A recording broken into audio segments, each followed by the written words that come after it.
Boy, that must have been one hell of a sprained ankle. And remember all the conflicting reports about, oh, that wasn't a major setback? It's October and you're still trying to get over that? Man, I got to tell you, the Fever, they did not do a good job of disclosing everything. Boy, that ankle sprain must have been catastrophic. And remember all those flip-flopping reports claiming, oh, it wasn't a big deal? It's October, and she's still struggling to recover. I have to say, the Indiana Fever really botched transparency here. Alright, brace yourself. CaitlinClark has been MIA from basketball for months, and everyone's been fed the "just a sprain, nothing serious" line. But listen to her coach. October rolls around, and she's still doing 3-on-3 drills at half strength for an ankle supposedly hurt back in July. Something smells fishy. What I'm about to reveal will make you question every word the Fever has fed us about CaitlinClark's absence. Because let's be real, this is no ordinary injury story anymore. There's a reason the queen of women's basketball disappeared off the court, and it has zilch to do with public statements. You're about to see the drama behind closed doors. By the end, you'll get why March 11th isn't just a random return, it's a masterstroke. During her injury-laden season,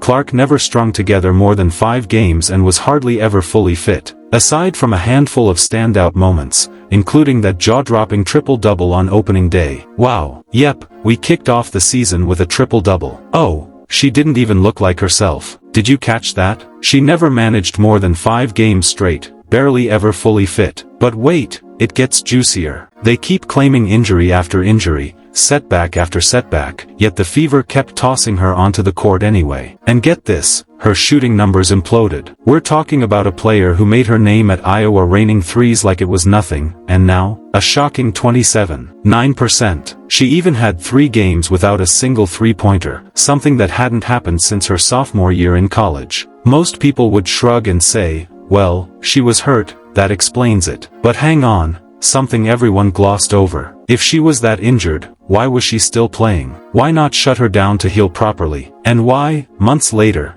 are we still hearing about building back slowly and laying a foundation? Here's where it blows your mind. The injury supposedly happened in mid-July, 3 whole months before her coach's October comments. 3 months? For a sprained ankle? Listen to Stephanie White talk about the recovery, movement patterns, rhythm, timing, balance, explosive actions. Sounds less like rehab and more like learning basketball from zero. Quote, would never speak for Caitlyn, but it's frustrating as an athlete to go through injury when you can't do what you love. White adds, certainly having setbacks, then working your way back, then having another setback. All of that sounds frustrating, right?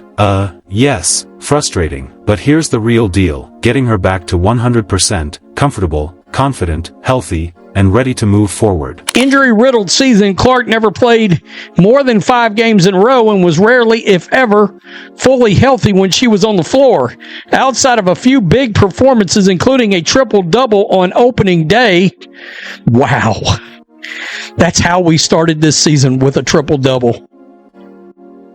Oh, she didn't look like her. Okay, but let's unpack that. When a coach says it's frustrating as an athlete to be sidelined, it's not just about the pain, it's about being completely held back. And pay attention to the wording, setbacks, then working your way back, then another setback. Multiple setbacks, for a sprained ankle. Come on, we all know what that really implies. But hold on to your hats, there's more. The Fever organization has been orchestrating this like a masterclass in hush-hush. Ask about CaitlinClark's status, and they throw vague phrases like, building back, week by week. No specifics. No practice footage. 0 updates for the WNBA's biggest star, the one who drove record viewership numbers single-handedly. They've kept her entirely under wraps. And here's the kicker. She's declined every off-season basketball opportunity. Unrivaled? No. Athletes Unlimited? Nope. Overseas offers worth millions? Not interested. Sure, on the surface, it makes sense. Injured.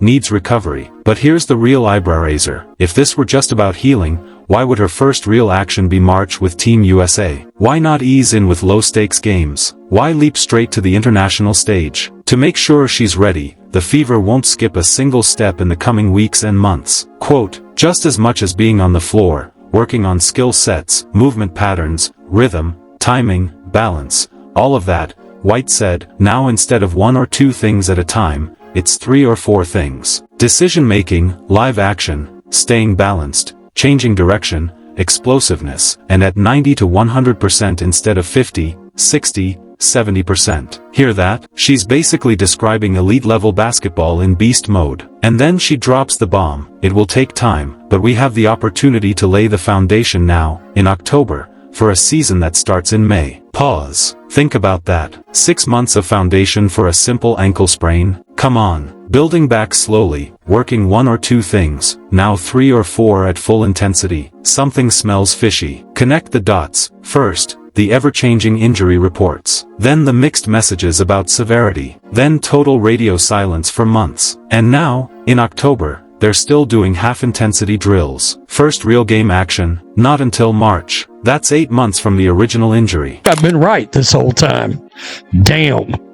I kind of wanted to be wrong on that, frankly.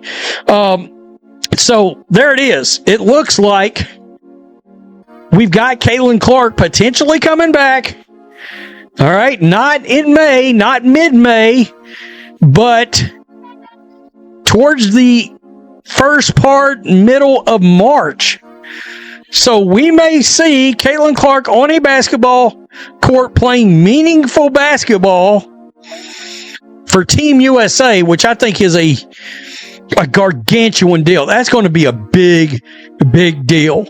8 months. I've never seen a sprained ankle need a saga like this. Groin injuries might flare up, but they don't drag out like this unless you really test it on the court, and she won't know until she actually plays. The timeline, it still doesn't make sense. After dropping those comments about Kelsey Mitchell, suddenly everything clicks. Did you catch that pause? That tiny hesitation says more than 1,000 words. He basically goes, wow, that must have been one hell of a sprained ankle, and then, bam, he starts questioning the whole official story. And when someone who lives and breathes this sport every day starts doubting the narrative, yeah, there's way more to this saga than anyone's been telling us. Here's the kicker behind the scenes. Remember when the Fever kept claiming it wasn't a major setback? Remember the "she'll be back soon" lines? Fast forward to October, the timeline's now March, and suddenly everyone's admitting they never really revealed the full extent. Injuries, plural. People, plural. The way they dodged straight answers from day one. Classic cover-up 101. And you can literally see the moment the media started smelling something fishy. It's right there when people ask, why is this dragging on? High ankle sprains are no joke, sure. But even the worst cases don't bench a 22-year-old superstar for 8 months, with world-class medical care at her fingertips. I hate that I've been calling it right all along. Seriously, I wanted to be wrong. But here we are. CaitlinClark's potential return. Not May, not mid-May, but early to mid-March. That means meaningful court action for Team USA, and let me tell you, that's gigantic. And then he drops the real bomb. The Kelsey Mitchell situation. Suddenly, everything he said before makes total sense. So what's really going on between CaitlinClark's mysterious vanishing act and whatever drama with Kelsey Mitchell? Here's where it gets juicy. If you've been tracking the Fever all season, you know the locker room's been simmering. Caitlyn storms in as the ultimate superstar, shattering viewership records and soaking up all the spotlight, while vets like Kelsey Mitchell have been grinding in the shadows for years. Then, out of nowhere mid-season, we get these vague, corporate-sounding lines about team chemistry, building culture, and getting everyone on the same page. And guess what? Right when Caitlyn's injury story starts getting fishy, rumors pop up about secret team meetings, private player convos, and the organization juggling personalities and egos like a circus act. I'm not saying the injury's fake. Something's clearly wrong physically, but what if the real reason she's been sidelined isn't just an ankle? What if this recovery window is actually a cover to reboot the entire team dynamic? Wild, right? The timing couldn't be more perfect. Caitlyn gets hurt, they shut her down, keep her off court, and reject every off-season gig. CaitlinClark walk onto a basketball court wearing that Team USA jersey, and I don't know who has the broadcast rights for that. I don't know. I'm just going to assume it's NBC. All right, because it's FIBA and it's Team USA, but I don't know that for sure. I'm trying to think if the NBA TV ever showed anything like that. I don't know. But you can bet one thing. If CaitlinClark ends up being involved in this, somebody's going to put that on television. Somebody's going to be like, we've got to televise that.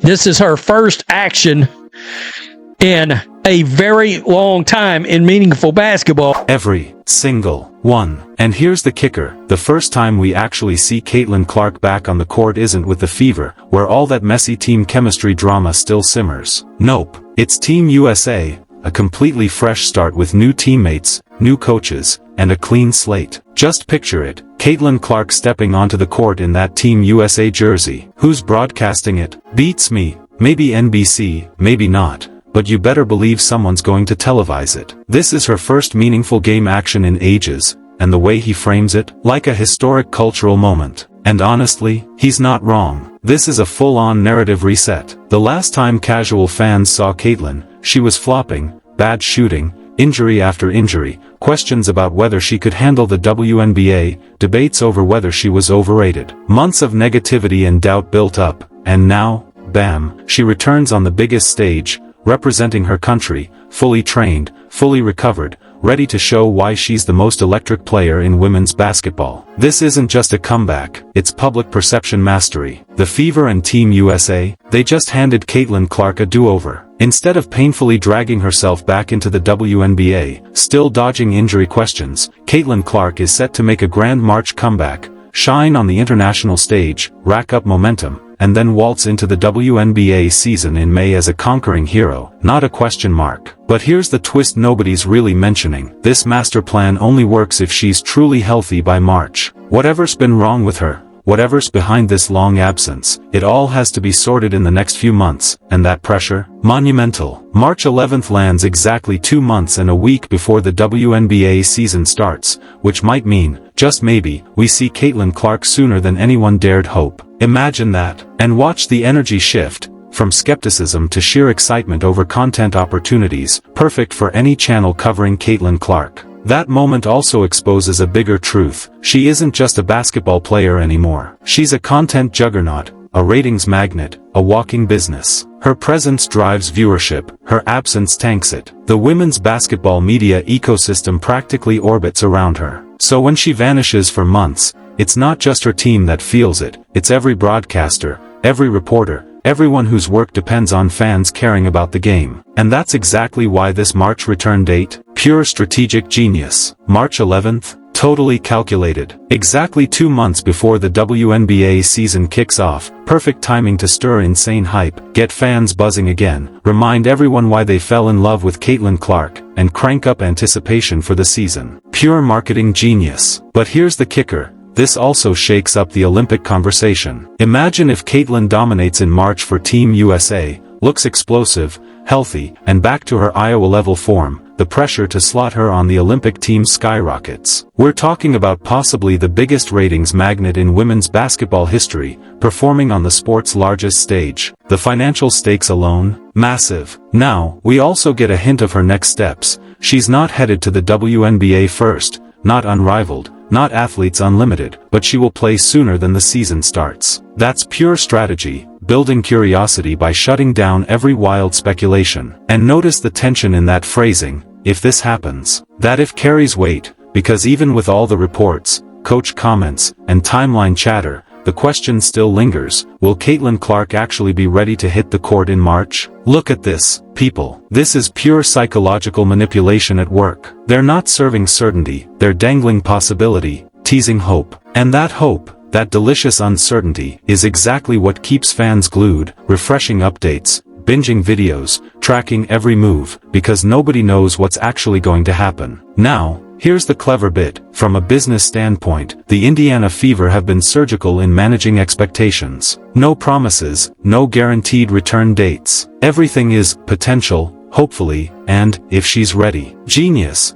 Because if recovery drags or setbacks hit, they've got plausible deniability built right in. Yet by floating March as the target, they give fans something tangible, a milestone, a date to circle, March 11th. That's when CaitlinClark might grace the court again. Athletes unlimited? Nope, not happening. Overseas leagues? Also declined, despite the fat paychecks. In her exit interview, she drops the bomb. Her winter focus is, quote, really just getting my body healthy. And this next clip? Total game changer. Stephanie White spills the tea. Caitlyn's goal isn't just healing an ankle or nursing an injury, it's full-on body-wide restoration. Now this is next level. That statement isn't just about an ankle, it's a masterclass in long-term planning. When you stack it alongside the extended timeline, careful progression, and foundation-building chatter, it's obvious CaitlinClark isn't just patching up one injury. Nope. She's coming off a brutal rookie season, juggling multiple physical issues, and is now hitting the reset button on her entire body. And honestly, that's brilliant. Rookie phenoms get thrown into the deep end, not ready for a 40-game WNBA grind,